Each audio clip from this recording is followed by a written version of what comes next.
할렐루야. 하나님 살아계십니다. 살아계신 그 하나님의 은혜와 평강과 축복이 저와 여러분들 그리고 영상으로 예배하는 모든 분들에게 함께하게 되기를 주의 이름으로 축복합니다. 십계명을 제일 먼저 우리가 한번 찬송가 성경책 뒤에 보면 십계명 쭉 나와 있죠? 여러분들 성경책에도 있죠? 앞에 있나요? 뒤에 있나요? 뒤에 있죠? 자, 신명기 십계명 1번은 뭐라고요? 너는 나 외에는 다른 신들을 내게 두지 말라. 두 번째는 너를 위하여 새긴 우상을 만들지 말고 또 위로 하늘에 있는 것이나 아래로 땅에 있는 것이나 땅 아래 물속에 있는 것에 어떤 형상도 만들지 말며 그들에게 절하지 말라. 그것들을 섬기지 말라. 자, 작은 글씨는 안 읽겠습니다. 왜냐하면 안 보이는 분들을 위해서 배려한 겁니다. 자, 이 말씀 속에 무엇이 담겨져 있을까? 오늘 한번 좀 이렇게 생각해 보고 또 묵상해 보는 시간들을 가졌으면 좋겠습니다. 하나님이 우리에게 말씀해 주시는 굉장히 중요한 것 하나는 뭐냐면 어떤 형상이라도 만들지 말라는 겁니다. 어떤 형상이라도. 왜냐? 그 형상이 우리로 하여금 하나님을 오해할 수도 있고 하나님의 이름을 훼손할 수도 있고 하나님의 사랑을 변색시킬 수도 있고 그리고 하나님의 사랑을 제한할 수도 있기 때문에 그렇다는 거예요. 결론을 이미 다 얘기했어요. 뭐라고요? 하나님의 사랑을 뭐 그냥 아무 생각 없이 들었기 때문에 당연히 못 외우는 거 뭐 제가 알지만, 자, 하나님의 사랑을 왜곡시킬 수도 있고, 그죠? 또 그 다음에 하나님의 사랑을 훼손시킬 수도 있고, 그 다음에 하나님의 사랑을 제한화시킬 수도 있고, 또 하나님의 사랑을 우리가 깨닫지 못하게 할 수도 있어요. 어찌됐든 결론으로 이야기하지만 이제 오늘 이 네 가지 큰 주제를 가지고 이야기를 좀 하기를 원합니다. 형상을 만들면 안 되는 이유 하나는 형상 숭배로 나갈 수 있기 때문에 그렇습니다. 그래서 하나님은 나 외에 다른 신을 섬기지 말라.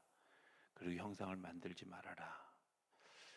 십계명은 자칫 굉장히 딱딱할 수 있기 때문에 제가 좀 쉽게 풀어서 저 나름으로는 굉장히 쉽게 푼다고 했는데도 불구하고 여전히 십계명은 어렵습니다. 하지만 저 나름대로는 굉장히 애를 쓰고 한 거니까 우리 목사님 수준이 저 정도인가 보다 이렇게 생각하지 마시고 와 놀랍다 이 정도로 이해해 주시면 감사하겠습니다. 아멘 안 한 분들은 제가 눈여겨보고 있습니다. 작은 눈으로. 자, 형상화하지 말아라 하는 것 아주 쉽게 생각해 보면 절에 가면 불상이 있잖아요. 죄송합니다. 여러분들 아무도 안 가보셨군요. 절에 가면 불상이 있죠. 불상 보면서 무슨 생각이 드시나요? 잘 모르시나요? 오래돼서 잊어버리셨어요? 우리 그 큰아이가 할머니하고 할머니가 어딜 데려간다고 갔는데 나중에 돌아와서 이렇게 얘기하더라고요. 할머니랑 어디 갔는데 할머니가 어디 가서 막 절을 하는데 무서운 할아버지 있는 데 가서 절을 하더래. 벌써 탈로 다 났잖아. 데려가지 말든지. 무서운 할아버지가 누구예요? 불상이죠. 형상을 만들어 놓으면 그 형상 때문에 하나님은 어떤 분이야, 하나님은 이런 분이야 라고 제한하기 쉽다는 거예요. 그래서 하나님의 형상을 만들지 말라는 거예요. 보통의 경우 가정학자들, 심리학자들이 하는 이야기가 사람들에게 생각하는 하나님의 상은 어떤 상이라고 생각하냐면 아버지하고 동일시한다고 그래요. 그래서 저는 그 아버지하고 동일시하는 그런 일들, 그런 얘기를 썼을 때 제가 제일 가슴에 확 와닿았어요. 왜냐하면 저희 아버님 성함이 동일이거든요. 동일시하는 거잖아. 근데 아무도 안 웃네. 자, 어찌됐든 아버지의 그 영향, 아버지가 율법적이면 하나님 율법적인 하나님으로, 하나님의 아버지가 사랑이 많으신 분은 하나님의 사랑 많으신 분으로 이렇게 이해한다는 거예요. 그런데 사실은 제한적이잖아. 아버지가 가지고 있는 아버지의 상과 하나님을 이렇게 같이 얹어 놓으면 그것 때문에 하나님은 이런 분이구나 라고 단정 지어져서 형상화되어 되어져서 하나님의 범위를 잘 모르게 되어진다는 거예요. 우리가 이제 예수님 이야기를 해보면 쉽게 알 수 있죠. 자, 우리 한번 여러분들에게 질문해 봅시다. 예수님은 잘생겼을까요? 아니면 그저 그럴까요? 아니면 못생겼을까요? 잘생겼다. 그냥 세 가지니까 우리 손들어서 잘생겼다. 자, 그저 그렇다. 못생겼다. 손 안 드는 사람 뭐야? 자, 제가 증명을 해드릴게요. 이사야서 53장 한번 보시죠. 이사야서 53장 2절입니다. 2절. 이사야서 53장 2절. 오실 메시아 예수님의 모습과 예수님의 하실 일과 겪을 일들을 이사야 선지자가 예언한 거예요. 여기에 보면 이렇게 되어 있습니다. 제가 읽을게요. 천천히. 자, 찾으셨어요 다? 네. 그는 주 앞에서 자라나기를 연한 순 같고 마른 땅에서 나온 뿌리 같아서 고운 모양도 없고 풍채도 없은즉 우리가 보기에 흠모할 만한 아름다운 것이 없도다. 그는 멸시를 받아 사람들에게 버림받았으며 간고를 많이 겪었으며 질고를 아는 자라. 마치 사람들이 그에게서 얼굴 가리는 것 같이 멸시를 당하였고 우리도 그를 귀히 여기지 아니하였도다. 자, 다시 한번 묻겠습니다. 예수님이 잘생겼을까요? 왜 이렇게 형상을 만들지 말라는 이유는 여러분들은 지금 잘생겼다고 생각하는 분들은 잘생긴 배우를 뽑아서 만든 영화 보고 얘기하는 거예요. 그렇죠? 이게 이제 그리고 우리가 이렇게 가끔 어느 집에 가면 걸려 있는 예수님의 그 그림을 보고 예수님은 잘생겼을 것이다. 그렇게 생각하는데 사실은 이사야가 예언한 예수님의 모양은 그렇게 잘생긴 분이 아니었다는 거예요. 심지어 그의 그 풍채를 이렇게 보면 흠모할 만한 아무것도 없다는 거예요. 이해되세요? 그러니까 그러니까 모습으로 생각하면 우리가 예수님의 모습을 이렇게 왜곡되게 생각하고 있는 거죠. 하나 더 물어볼까요? 자, 그럼 예수님은 백인일까요? 흑인일까요? 아니면 황인일까요? 대부분의 사람들이 뭐라고 생각하냐면 백인이라고 생각해요. 왜? 영화를 다 유럽에서 만들거나 이쪽 미국에서 만들었기 때문에 그래요. 근데 중동 사람들의 실제 모습은 백인은 아니에요. 그렇죠? 예수님 중동 사람이잖아. 그렇게 생각해 보면 우리가 왜곡되게 생각하는 형상이 있다는 거예요. 그래서 하나님 우리에게 너희들이 이런 형상을 만들지 말아라 이렇게 얘기하는 것은 내가 시각적으로 보여진 것 때문에 하나님을 오해할 수 있다는 거예요. 이해되세요? 이게 이해가 돼야 그 다음 단계를 넘어갈 수 있어요. 이해되세요? 이해할 수 있게 되길 바랍니다. 자, 또 하나 우리가 생각할 수 있는 것, 우리가 이제 하나님을 이해할 때 하나님을 율법적으로 이해하죠. 그래서 율법을 범하거나 그렇지 않으면 구원받지 못한다 이렇게 생각합니다. 그렇죠? 그래서 사람을 판단하는 기준이 저 사람 율법을 범했느냐 범하지 않았느냐 이렇게 생각하게 된다는 거야. 그런데 성경에 나와 있는 인물 중에 정말 위대한 인물 중에 살인했는데도 하나님이 오히려 그를 쓰시는 분이 있어요. 누구예요? 나중에 바울이라고 불렸던 사울이에요. 그 사람은 사람 죽이는 게 그 사람의 취미이자 특기였어요. 공개적으로 스데반을 죽였어요. 말은 율법에 의한 처형이라고 했지만 사실은 율법에 의한 처형이 아니라 정말 자기 편협한 감정에 의한 처형이었어요. 또 다메섹으로 갈 때 왜 다메섹으로 갔어요? 사람 죽이려고. 바울이 율법적이었을까요? 하나 더 생각해 보면 우리가 잘 아는 다윗이라고 하는 인물 너무 잘 알잖아요. 그죠? 율법의 잣대에 대보면 다윗은 정말 아주 흉악한 죄인입니다.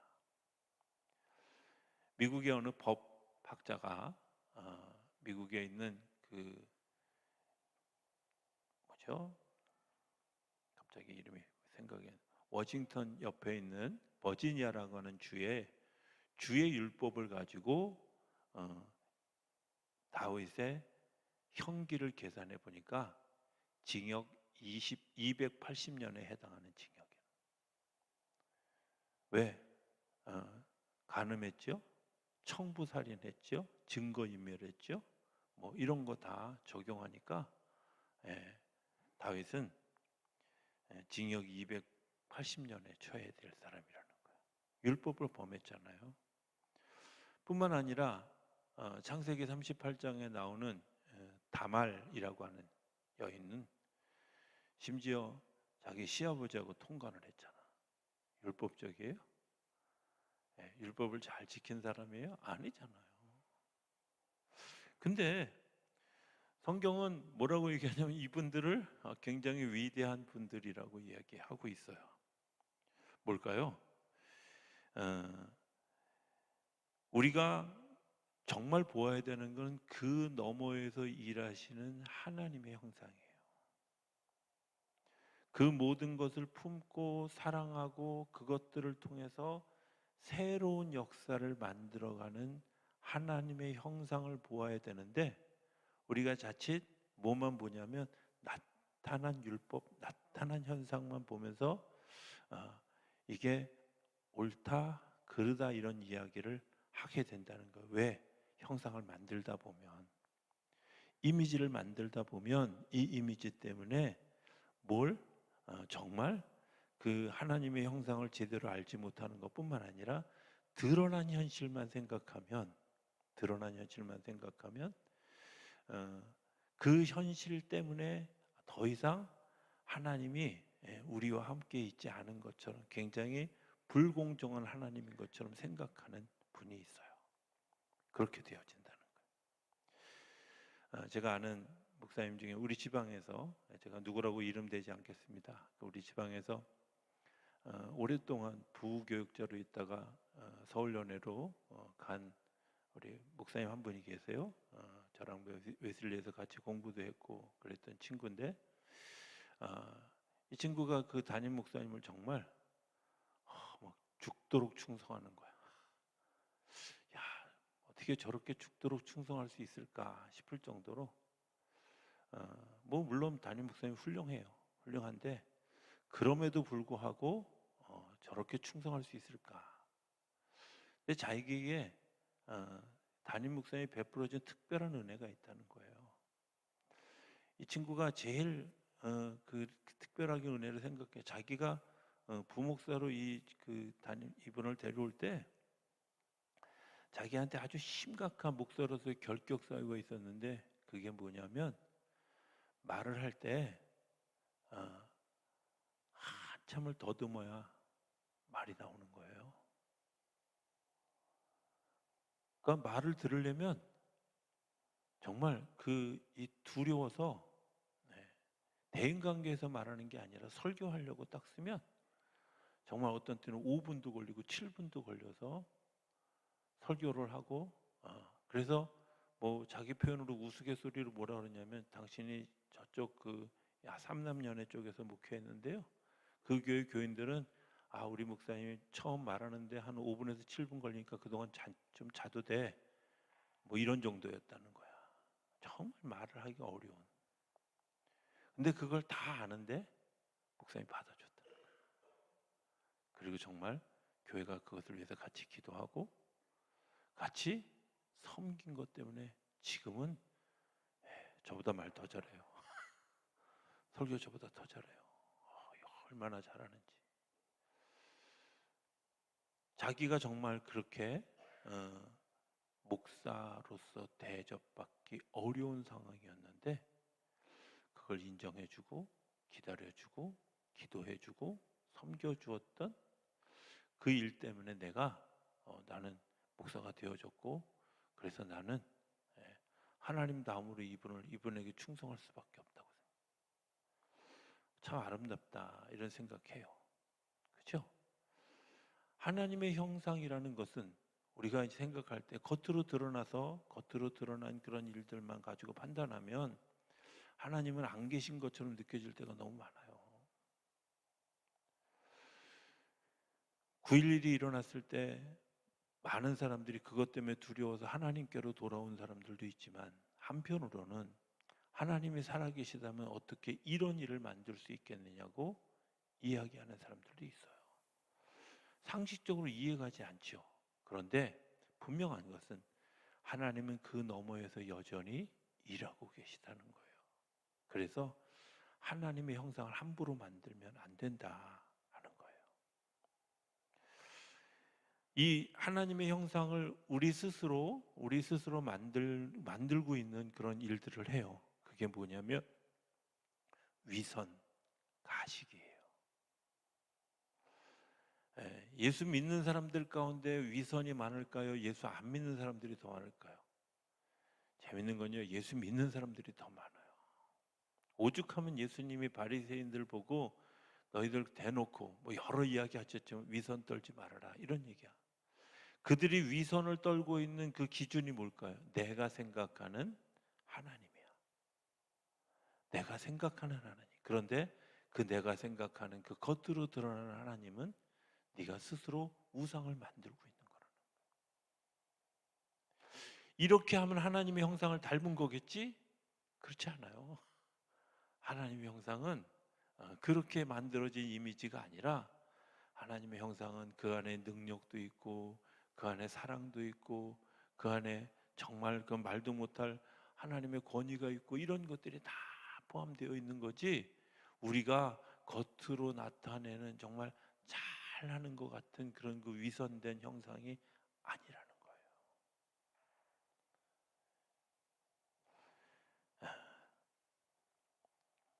폴 트루니에라고 하는 사람의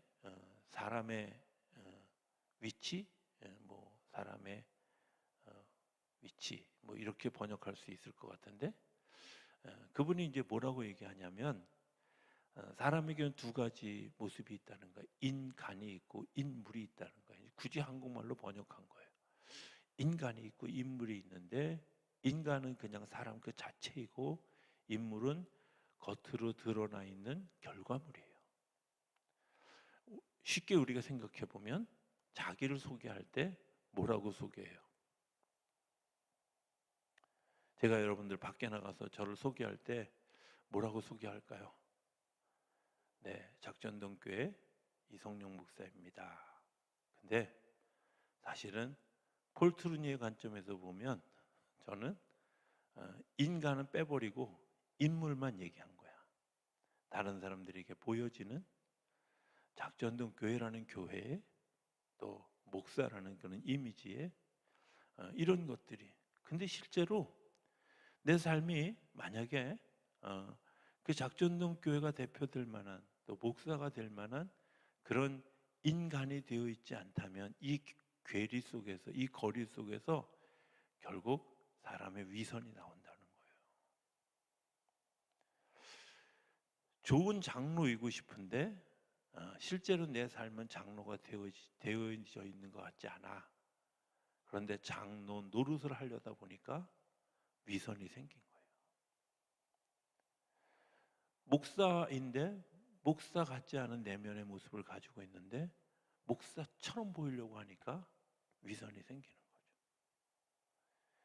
하나님은 하나님처럼 보이려고 하지 않아요. 뭐라고 얘기해요? 나는 너의 하나님이다. 너희는 내 백성이다. 이렇게 얘기해요. 하나님 우리에게 형상으로 보여준 것이 아니라 능력, 삶, 이 모든 것들을 통전적으로 우리에게 보여주시는데 우리가 겉으로 드러나 있는 성과를 이루어낸 그런 인물을 이야기하는 것, 그것도 사실은 십계명에 위반되는 거예요. 나 외에 다른 형상을 만들지 말라는 거예요. 간증할 때도 위험함이 있어요. 하나님을 마치 나를 이렇게 이루어 주신 하나님으로 국한시키고 있다면 그것도 하나님의 형상을 하나 만들어가는 거예요. 하나님의 형상은 너무 크고 위대한데 우리가 마치 나를 위해 존재하시는 하나님처럼만 생각하고 있다면 그런 일들을 위해서 하나님이 우리에게 하시는 일이 있어요. 그게 뭐냐면 섬기는 거예요. 하나님 우리를 섬겨주시는 거예요. 자, 우리에게 지혜가 필요할 때 하나님이 우리에게 지혜를 허락해 주실까요? 예, 그죠? 근데 돈 받고 주시나요? 그러면 대가를 치르라고 하시나요? 아니잖아요. 뭐 텔레비전에서 유명한 그런 이제 뭐 상담가나 또 뭐 이런 강연하는 사람들이나 이런 사람들 굉장히 위대한 사람들처럼 느껴지지만 그들은 하나님에 비하면 정말 섬기는 게 아니라 군림하는 거죠. 그 군림하는 거죠. 굉장히 비싼 개런티를 받아가면서 일하는 거잖아요. 정말 그런 생각이 들었어요. 제가 당진에 어느 교회 부흥회를 갔는데 그 당진군에서 가수 한 명을 초청해서 이제 공연 콘서트를 하는 거예요. 근데 그거 위원장이었어. 식사 섬기신 분이. 근데 이제 마침 이렇게 지나가는데 좀 얘기하면 안 되는데 저건 톱 가수야. 톱 가수의 프랭카드가 붙었길래 어유 저분이 오네요. 그랬더니 목사님 저분이 당진 오는데 얼마 드는지 아세요? 이렇게 물어보더라고요. 글쎄요, 뭐 한 2천만 원 이렇게 얘기했어요. 그랬더니 그분이 에이 목사님 처음에 1억 5천 달라 그랬대요. 근데 당진군에 돈 없다고 1억에 깎았고 그렇게 해서 간신히 모시는 거예요. 이해가 처음엔 안 갔어요. 도대체 얼마나 유명하길래 얼마나 대단하길래 사람 하나 오는데 1억씩이나 줘야 되나. 거기 딸린 식구들이 많더만요. 매니저도 있고 뭐 메이크업 해주는 뭐 화장하시는 분들도 있고 저쩌고 저건 뭐 악단도 쫓아오고 뭐 이러면서 1억 들을 만하다 이런 생각이 들었어. 근데 하나님은 우리를 위해서 공연하고 우리와 상담하고 우리에게 베푸는 그 모든 것들을 할 때 하나님이 얘야 내가 작전동교회 오늘부터 공연 갈 테니까 1억 내라 이러시는 거 본 적 있어요? 없어요. 그럼 하나님 못 모시죠. 돈이 없는데. 그렇죠? 하나님은 우리에게 지혜 주시고 우리의 삶을 가르쳐 주시고 우리에게 하나님의 역사를 이끌어 주시는데 그냥 섬겨 주시는 거예요. 섬겨 주시는 거예요. 여러분들 이 큰 하나님의 은혜를 기억하면 내가 어떻게 살아야 할지를 가늠할 수 있잖아요. 그렇지 않겠어요? 하나님이 이스라엘 백성들을 40년 동안 광야를 지나는 동안에 그들을 먹이셨어요. 보호하셨어요. 자, 물어봅시다. 하나님이 그 40년 동안의 여행비를 받으셨을까요? 잘 모르시겠어요? 예. 저도 궁금해서 하나님 나라 가서 좀 물어보려고 그래. 받으셨나? 예, 가이드까지 다 하셨는데 섬겨주신 거예요. 내 인생을 살아가는 동안에 정말 커다란 위기와 작은 사소한 그런 문제를 결정할 때 하나님이 우리에게 영감을 주시고 그 영감 때문에 정말 그 수없는 위기들을 넘어가고 수없는 순간순간들을 넘어갈 때 하나님이 우리에게 그 영감을 주셨다고 개런티 받지 않으셨다는 거예요. 섬겨주셨다는 거예요. 여러분들 그 뒤에 뭐가 있을까요? 하나님이 우리를 사랑하시는 사랑함이 있는 거예요. 우리가 읽지 않은 그 십계명의 작은 부분에 뭐라고 되어 있냐면 나는 질투하는 하나님이라고. 사랑하기 때문에 질투하는 거예요. 사랑하고 있는 걸 우리 사람들의 용어로 생각하고 사람들의 용어로 이해할 수 있도록 너희가 다른 우상을 만들고 다른 형상을 만들면 내가 질투해. 내가 마음이 아파. 내 마음이 힘들어. 이렇게 얘기하는 거예요. 내가 하나님 아는 다른 형상을 바라보고 있으면 하나님이 굉장히 마음 아파하시고 힘이 든다는 거예요. 왜? 하나님이 우리를 사랑하시기 때문에. 하나님 우리를 섬기시는 이유는 사랑이라는 그 한마디로 모든 것을 다 대변하고 계시기 때문에 그런 거예요. 하나님 우리를 사랑하셔서 우리로 하여금 다른 형상 만들지 말어. 나를 그렇게 제한시키지 좀 마라. 나를 그렇게 무서운 하나님, 나를 이렇게 막 싸나운 하나님, 벌 주시는 하나님, 치시는 하나님, 뭐 이렇게 왜곡시키지 말라고. 하나님이 우리에게 사건을 만들어 주실 때는 우리를 치시고 야단치고 막 책망하시려고 하신 것이 아니라 내가 그 껍질을 깨고 더 큰 것을 주시기 위해서 우리에게 하나님이 그렇게 행하신 거예요. 사건을 만나면 행복해야 돼. 아, 하나님이 뭘 주시려고. 그런데 우리는 사건을 만나면 머리부터 싸매잖아요. 주여 또 오셨습니까? 이러잖아요. 사건을 만날 때 주님, 지금은 내가 뭔지 모르지만 주님께서 내게 오셔서 할 일을 기대합니다. 환영합니다. 뭐 이래야 되는 거잖아. 표정들이 왜 이런지 모르겠어. 제가 틀린 말 하고 있나요? 아니잖아. 사건 뒤에 하나님이 한 번도 우리를 실망시키신 적이 없으셨어요. 그러면 내게 어떤 사건이 왔을 때 이 사건이 하나님이 나에게 또 나를 깨우쳐서 나를 넘어가게 하셔서 나를 통해서 또 다른 일들을 하게 하실 하나님의 계획이 있으시구나. 여러분들 이렇게 이해하시고 내가 그 하나님의 말씀에 순종해 가는 거예요. 그런데 그 하나님이 하시는 일은요, 유효기간이 없어요. 성경에 너희들이 그 사랑하고 그렇게 하나님과 더불어서 살아가면 어떤 복을 누린다고 그랬냐면 천대의 복을 누린다고 그랬잖아요. 천대면 쉬운 말로 3만 년인데 3만 년의 복을 누리는 게 아니라 영원한 복을 누리는 거야. 유효기간이 있다 없다? 없어요. 사람은 유효기간이 있더라고. 사람의 사랑에는. 그죠? 전에도 제가 얘기했지만 저는 목사님 존경합니다. 이런 분들이 있으면 진짜 무서워요. 나중에 뒤통수 칠 때 너무 힘들어. 저한테 존경한다고 얘기했던 세 분이 하나같이 뒤통수 쳐가지고 제가 얼마나 힘들은지 몰라요. 차라리 말 안 하는 게 좋겠어. 사람이 사랑한다고 이야기하잖아요. 그죠? 예. 근데 그 사랑의 유효기간이 얼마나 돼요? 삐치면 다시 안 보더만. 그렇잖아요. 예. 조금 실망하면 다시.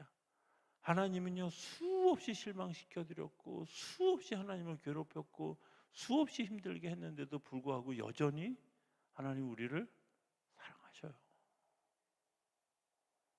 좀 하나님 믿으면 예, 그 사랑을 좀 배워야 되지 않을까.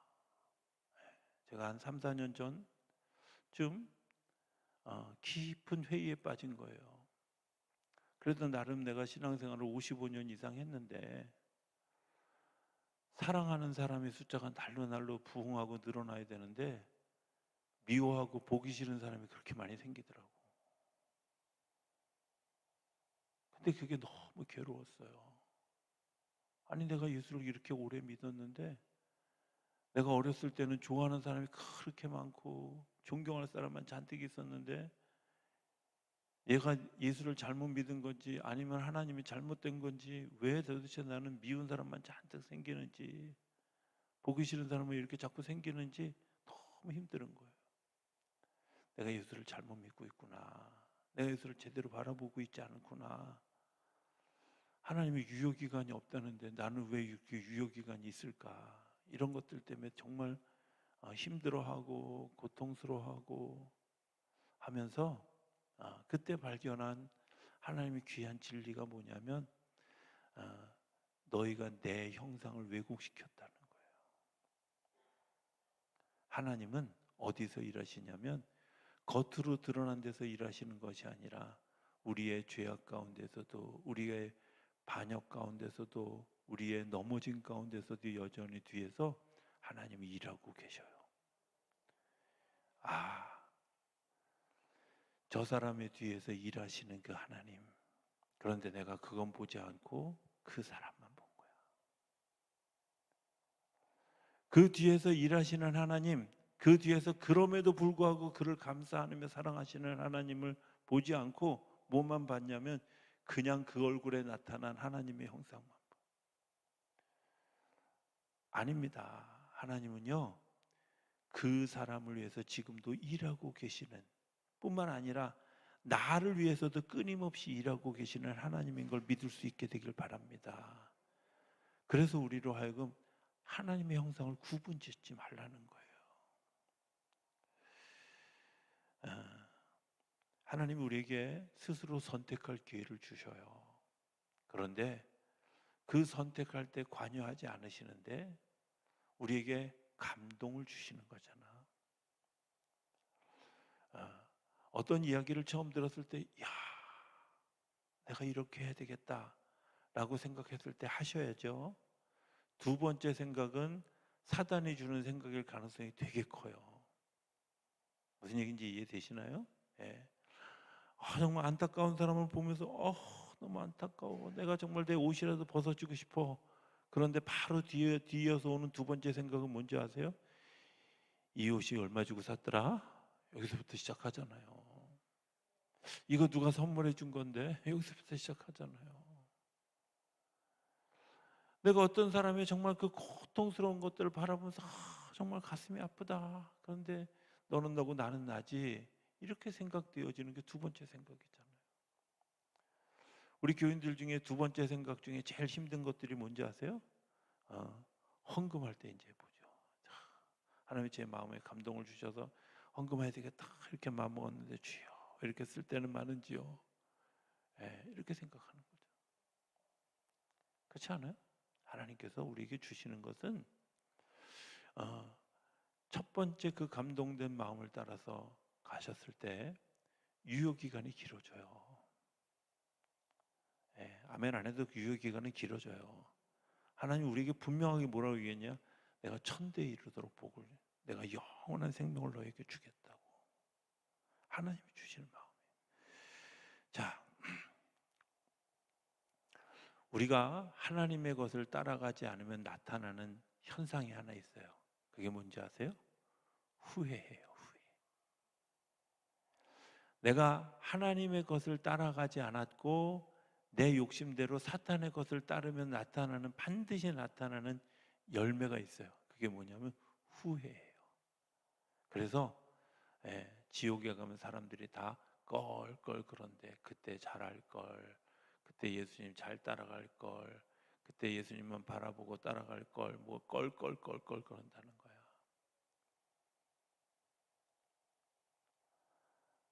후회는 그 애는 사단의 것을 따라, 하나님의 것을 따라가는 데는 뭐가 있냐면 거꾸로 하나님의 인도하심을 따라가는 사람들에게는 찬양이 있고 간증이 있고 축제가 있어요.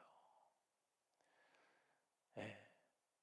어떤 가수가 그런 노래, 그땐 진정 몰랐었네. 하나님이 하시는 일을 그땐 내가 진정 몰랐었네. 시간이 지나면 지나갈수록 하나님이 하실 일이 이렇게 놀랍다는 것을, 이렇게 귀하다는 것을, 이렇게 어마어마하다는 것을 내가 그때는 몰랐던 거예요. 저는 여러분들의 삶이 그때는 내가 진정 몰랐었네, 이런 그런 마음의 고백이 일어나고 하나님의 살아계시는 그런 그 간증이 우리 삶 가운데 일어나게 되기를 기대합니다. 오늘 성경에 이제 나오는 굉장히 중요한 한 가지 하나만 더 제가 말씀을 드리고 설교를 마치려고 합니다. 하나님은 땅과 하늘 가운데서 계시죠. 그죠? 근데